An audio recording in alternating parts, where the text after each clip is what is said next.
couple of weeks ago, I was at the pub with my mates, and my friend passed a pint kind of like over me to his girlfriend, and a bit of like lager like slipped out of it, and it landed. And I don't, if I close my eyes and move, I don't actually know like where my prosthetic foot is. Yeah. Because I've got no feedback from the ground. It landed where my brain thought my foot was, and I fully felt my left ankle, which is missing, get wet. And I was like, wait, not only have I not got a sock on, I've not actually got a leg.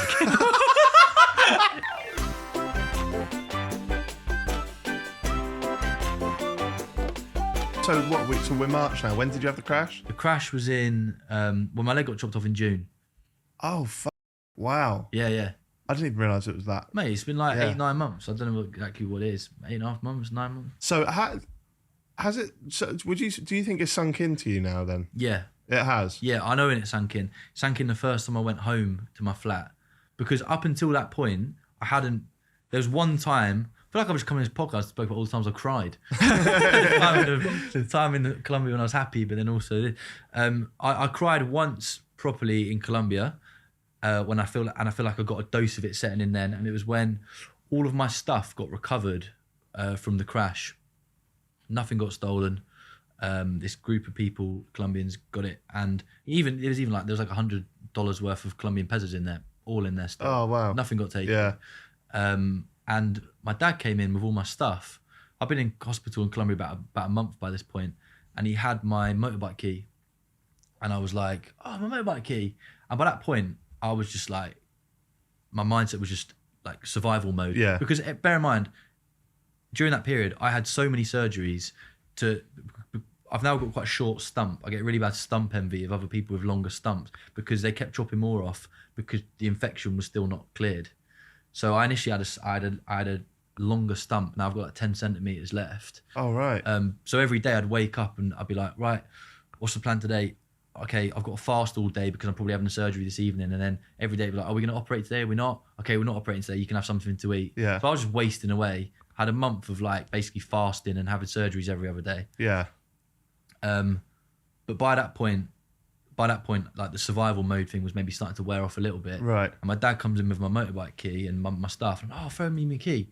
And this again sounds a little bit like hippie and weird, but if you imagine every single day for the last couple of years or with that motorbike last year, every time I stop for lunch, every time I wake up in the morning, every time I open the boxes on my bike to pack my things in, I hold that key. Yeah.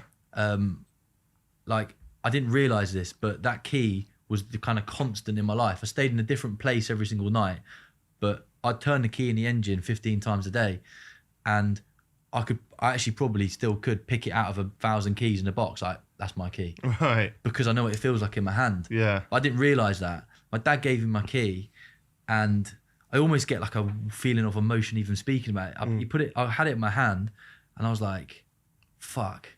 Like, it just hit me like a train. I was just sobbing my eyes out. And I was like, oh, shit. And I think it wasn't the sadness about losing the limb and all the other stuff. It was just that period of my life had ended. Yeah. And it really hit me quite hard. Wow.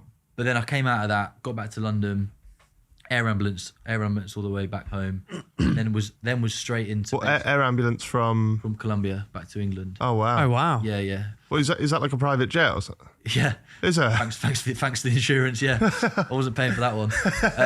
It was quite weird actually on the private jet because you look down, it's a hospital, and then you look up and it's like cream suede and like gold trim. And my dad's, I obviously couldn't move. I was on a stretcher. Yeah.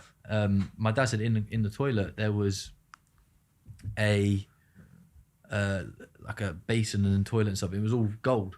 It was all like gold finish. And I said to one of the pilots on the plane, there was like 3 pilots on rotation, and I said, whose plane is this? Like, what's the crack here? It seems really bougie, but then you got a hospital in it. And basically, they were the Luxembourg air ambulance who would get chartered out for private rescues on insurance claims, and they bought it from a Qatari prince and turned it into a hospital. Oh, fucking That's hell. mad. Yeah. Wow. Yeah. Did it have like any PlayStations on there and shit like that? No, to be honest, I was just there, just still like semi-morphined out my brain. Yeah, you had bigger issues Yeah. than PlayStations. I'll give you that. No, Yeah. actually, having not eaten properly for months and being like kind of stuck in this fasting operation cycle where when I did have food, it was like a fucking dry bit of. My mate Jack always tells me I say it wrong. I call it plantain, whatever you want to call it. Yeah. Whatever. I know what you mean. Like these little discs they make, they squash it, and then with like dry chicken. I get on the plane, they're like, "Oh, do you want any snacks?" I'm like, "What snacks you got?" Tiny little bags of pretzels. No. They had like M&Ms and you know those chocolate biscuits where like it's a biscuit, but then there's the chocolate on top. It's almost like it'd been melted on, like square ones. They're called like chocolate limonids. Yeah. Oh, I know what you mean. Yeah, they're banging. Yeah. They had like industrial amounts of that, and I just sat there just fucking feasting on it. I was like, this is class. It was actually quite. I mean, the flight wasn't comfortable for me. I was on a hard stretcher, but how long was the flight? We stopped off in Canada, right? Which was actually nice now because I had the chance to do a trip to Canada just before you actually. Yeah. A couple of weeks before you, and it was with the tourism board for the Invictus Games. Oh, okay, sick. And they said, "Oh, you can bring a +1." So my dad was on that flight with me. So we refueled in Canada, and then came back to England. And the last place my dad had been outside the UK was Canada on the air ambulance. He got off the plane for like 2 minutes, had to walk around the runway, and then back on. Yeah. So it was almost like a full circle moment where we both went back to Canada together. That's quality. Yeah. Unreal.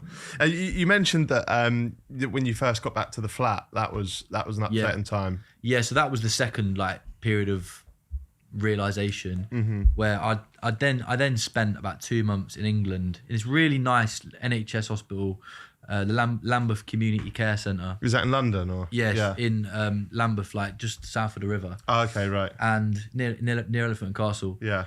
And they have a setup for amputees there where they take on I think it's about 12 people, and until the end when another guy came in from a motorbike crash, I was the youngest person there by like 40 years because everyone else who was losing limbs was from like diabetes or vascular disease from smoking their whole life or whatever. I was the only trauma patient there. It was just a nice little place. It had a garden. My mates, I hadn't seen them for a while because I've been traveling for ages anyway, and they obviously all wanted to see me because of what had happened, and then my mates.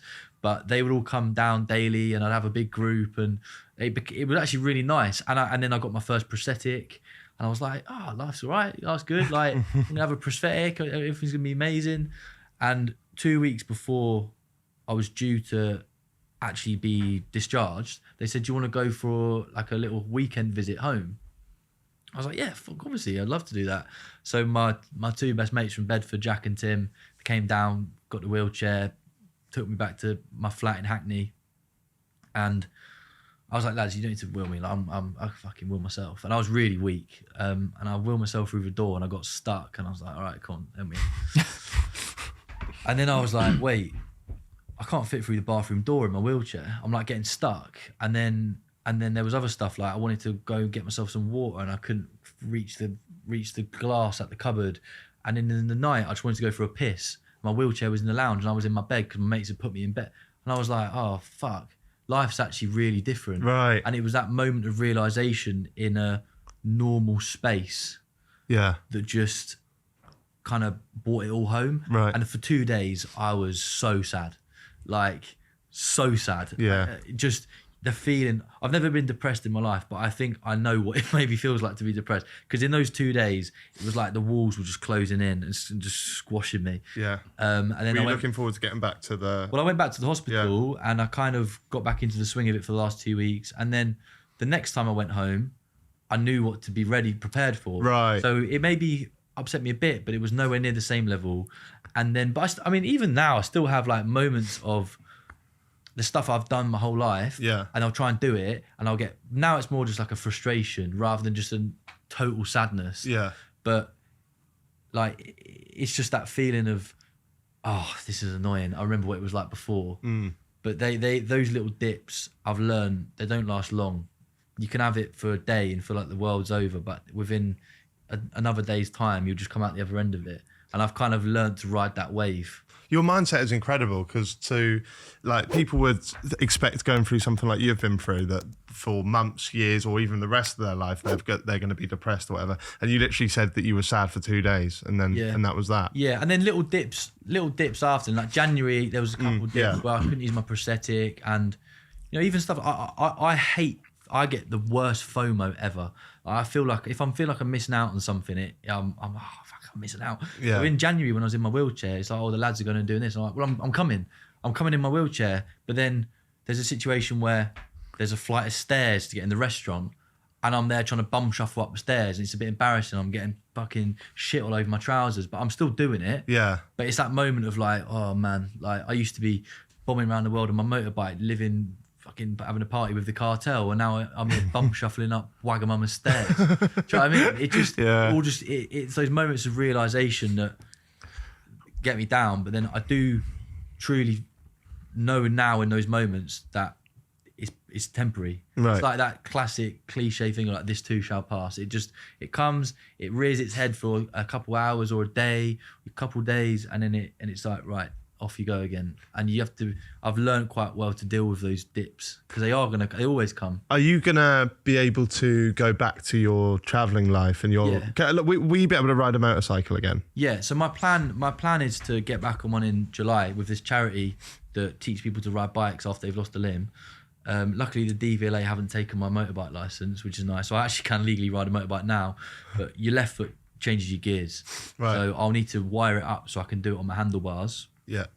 But the plan is to get back to it, and I want to finish the trip off, which I crashed on. There's been, like, obviously as a part of this whole thing, and people hearing my story from social media, people reach out like, oh, are you going to turn this into a film? Is it going to be a book? Da, da, da. And I'd quite like to get Jack back, obviously, my best mate, finish the trip together and turn it into like a film or a documentary or something, because I'm a bit pissed off that the last leg have stolen that name. So I really want to call it. It's literally the last leg of the trip. The last leg of my trip. Maybe I call it the final leg. But yeah. My plan is to finish that trip. But the only thing is, I'm aware, and again, this will be like another little dip. I can't do it like I used to. Like, I'd be on my own in the mountains, riding on gravel paths. I don't know if you've ever seen it in my old videos, but like, I'd be bombing through riverbeds, not knowing how deep it was, hoping that the bike's not going to just totally submerge, and like through mountains on little gravel paths, and I'd fall off my bike 15 times a day, but I'm in mud, it doesn't really matter. I probably can't do that now. Yeah. Like, no matter how good my prosthetic is, I probably would have to stick to gravel and pavement. Do you think you'll be comfortable to travel alone again at any point, or do you think you'd always kind of want someone there? I think it will be better to have someone there, just because, I mean, even you could have the best prosthetic ever. What happens if you stack it and you knock a screw out or something, and then you just stuck? Like, you need someone to. It's a thing I'm probably gonna have to just accept, which is the solo part of things maybe aren't possible anymore, or like even the small things like having the only thing that really is different from my life nowadays at home is having a shower. Like, I walked here, I got the overground here, I walk about, go to the pub, go to the gym, fine. When I need to have a shower, I have to take my leg off. And if you imagine like a slippy shower floor in a gym or something, you can't hop into it, you just stack it. Yeah. So you need a shower chair and a way of getting in the shower. But even with crutches, I've done it many times where I'm like, yeah, it's cool. There's a shower chair, hop over and whoop, a crutch goes. And because I've only got one point of contact with the floor, I just fall. You're going as well. Wow. So it's just stuff like that, which I never even would have thought of before. Yeah, that's what I was going to ask you. Like, obviously, the majority of people out there listening to this have got both their legs. What's one thing, or like you've just mentioned it there with the shower, but what are some other things that we wouldn't even realise make that life gets so much more difficult with? Yeah, it's the little things like that, but also you do. So I spent 28 years with two legs, right? And my brain is conditioned to think you've got two legs. Yeah. So does it still think like that then? So there's certain very weird things that happen. Yeah. Like, slight tangent, but the other day, a couple of weeks ago, I was at the pub with my mates, and my friend passed a pint, kind of like over me, to his girlfriend, and a bit of like lager like slipped out of it. And it landed, and I don't, if I close my eyes, I don't actually know like where my prosthetic foot is. Yeah. Because I've got no feedback from the ground. So my foot is actually over here, but maybe I thought it was there, whatever. Yeah. But it landed where my brain thought my foot was, and I fully felt my left ankle, which is missing, get wet. I promise you. Wow. I'm not exaggerating. There is science behind it. Yeah. It's just like the phantom limb. Yeah, so I get that too, but I get phantom limb pain all the time. That's a different thing. This was actually like, I saw the pint go, and I was like, oh, my sock's wet. And I was like, wait, not only have I not got a sock on, I've not actually got a leg.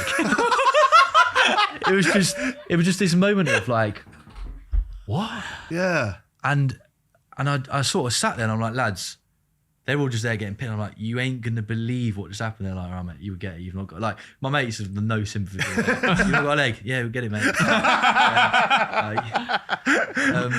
And I'm like, no, I felt it hit my leg. And they're like, all right, mate, like, broke my arm once too. Like, you know what I mean?